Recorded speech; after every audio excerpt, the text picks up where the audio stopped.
Well, his name was Hachalu Hundessa, and he was a very, very popular young singer, but also an activist. This was him, and his killing, his shooting, has sparked unrest and condolences being sent across the world. This was a tweet that was published by the head of the World Health Organization expressing his deepest condolences to the death of the artist. Now, the Prime Minister in Ethiopia has called for calm, saying that there was going to be a full investigation into this shooting.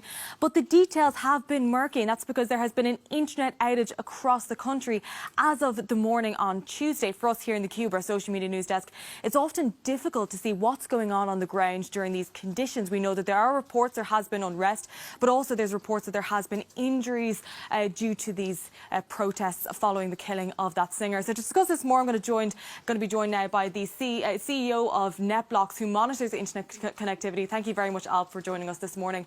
So can you tell us what the current condition is with regards to the internet and why it is so significant?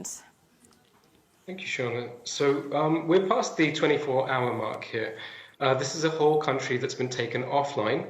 9 a.m. local time on Tuesday, we detected that the internet had been cut off in Ethiopia, and this is a nationwide incident. So this is really an effort to switch off communication lines to the outside, both internally inside the country, but also to prevent communications with the outside.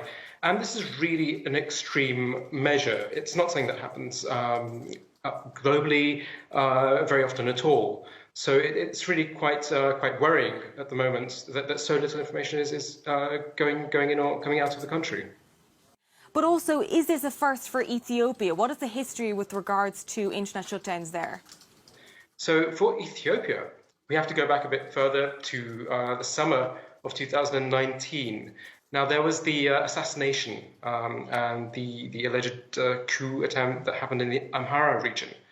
And that's when we saw the last major blackout, anything like what we're seeing right now. During that incident, internet was cut for a period of 10 days, certainly in most of the country, according to our data at NetBlocks. So this is something that happened a year ago on this scale, and there was really an outcry. There was really distress because it stops people from knowing what's going on in their country. It becomes a source of misinformation of and by itself.